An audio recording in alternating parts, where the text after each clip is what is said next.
Assalamualaikum warahmatullahi wabarakatuh. Halo, selamat pagi anak-anak kelas 5. Bagaimana kabarnya? Hari ini hari Selasa. Ketemu lagi dengan Bu Marta untuk pelajaran tema 6, subtema 2 dan PB2. Nah, sudah siap semuanya untuk belajar hari ini? Tentunya sesuai dengan nama harinya, Selasa. Selalu semangat. Jadi harus disiapkan alat dan bahannya biar belajarnya lebih semangat lagi. Dan sebelum kita mulai, kita baca doa terlebih dulu ya, baca basmalah terlebih dahulu. Bismillahirrohmanirrohim.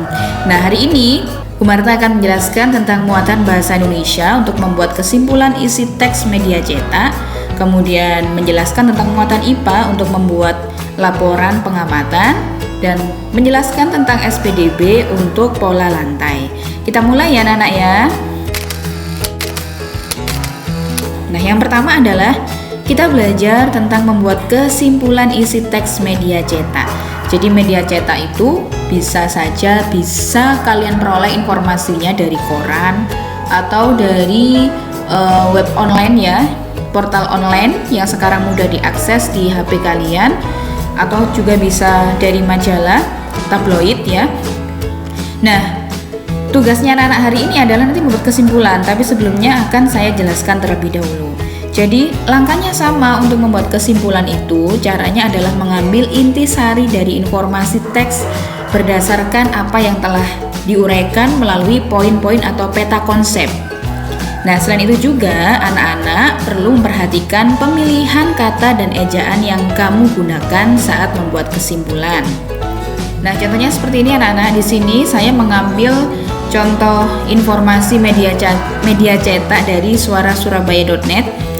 Di sini judulnya akademisi jelaskan kaitan letusan gunung api dengan pemanasan global. Ada 3 paragraf ya.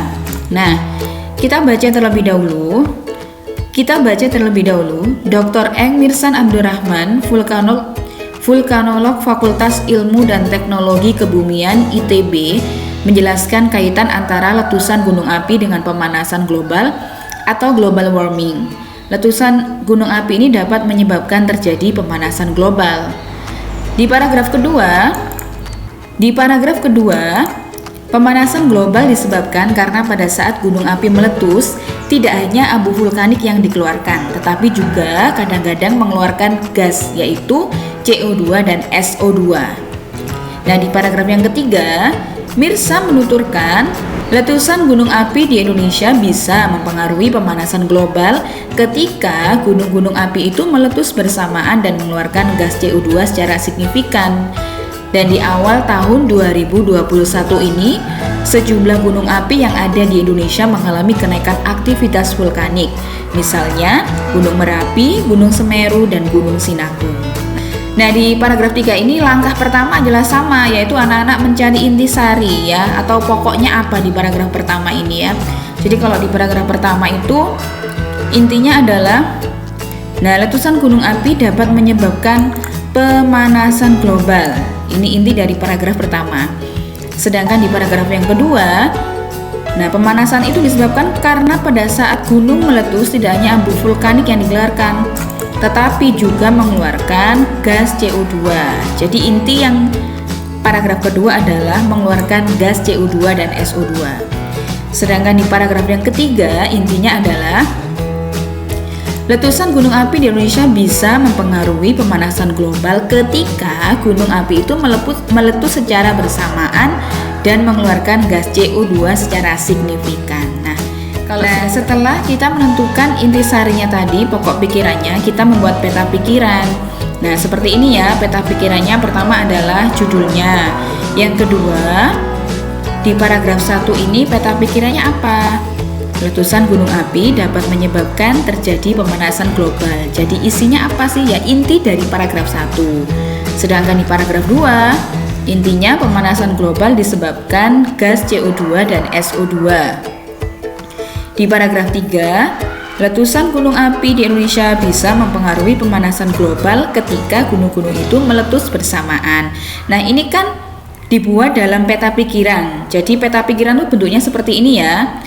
Nah, kalau sudah dibuat dalam peta pikiran, maka kita ubah ke dalam bentuk paragraf. Nah, kesimpulannya Jangan lupa ditulis judulnya terlebih dahulu. Kesimpulannya adalah letusan gunung api dapat menyebabkan terjadi pemanasan global. Pemanasan global dari letusan gunung api disebabkan gas CO2 dan SO2 yang dikeluarkan. Letusan gunung api di Indonesia bisa mempengaruhi pemanasan global ketika gunung-gunung api itu meletus bersamaan. Ya, jadi Bu Marta ulangi lagi, setelah kalian membuat peta pikiran, tulis kembali kesimpulannya dalam satu paragraf. Semoga bisa dipahami ya anak-anak ya. Nah, berikutnya adalah tentang pengamatan untuk perpindahan kalor. Kemarin sudah saya jelaskan mengenai konduksi, konveksi, radiasi. Konduksi adalah perpindahan kalor tanpa disertai perpindahan zat perantara. Sedangkan konveksi, perpindahan kalor yang disertai perpindahan zat perantara. Dan radiasi adalah perpindahan kalor tanpa melalui perantara.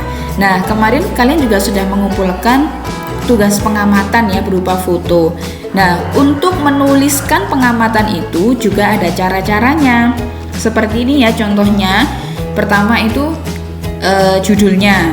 Kemudian ada poin apa saja yang harus kita tulis dalam laporan pengamatan.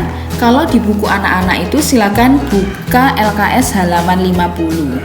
Nah, di situ yang harus kalian tulis jika menulis laporan pengamatan, pertama harus ada hal yang diamati. Apa? Kemudian waktu pengamatan, tempat pengamatan, tujuan pengamatan, alat dan bahan, langkah kerjanya dijelaskan ya, dan juga hasil pengamatan. Di sini Bu Marta memberikan contoh untuk mengamati bunga mawar atau ciri khusus tanaman mawar yang ada di lingkungan sekolah kalian. Nah, kalau sudah hasil pengamatan, kemudian langkah terakhirnya adalah jangan lupa menuliskan kesimpulan. Ya. Jadi pengamatan itu juga akan lebih sempurna lagi atau hasil pengamatan lebih sempurna lagi jika disertai dengan foto kegiatan kalian. Ini anak-anak ya. Jadi dalam menulis pengamatan jika ada tugas, kalian harus memperhatikan mulai dari hal yang diamati, waktu pengamatan, tempat pengamatan, tujuan pengamatan, alat dan bahan, langkah kerja, hasil pengamatan, dan kesimpulan. Nah, kita kembali ke muatan SPDP dengan belajar pola lantai dalam tarian daerah. Nah, pola lantai anak-anak merupakan garis yang membentuk formasi penari saat melakukan gerak tari. Ada dua pola dasar dalam pola lantai ya. Jadi yang pertama seperti dalam gambar ini, pola lantai lurus seperti pola lantai horizontal, vertikal, diagonal, segitiga dan zigzag.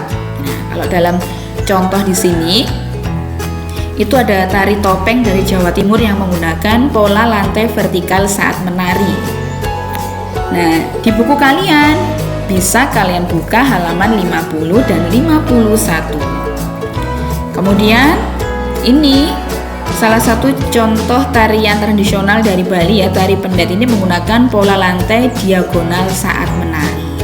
Nanti Bu Marta akan memberikan link ya, link untuk contoh pola lantai.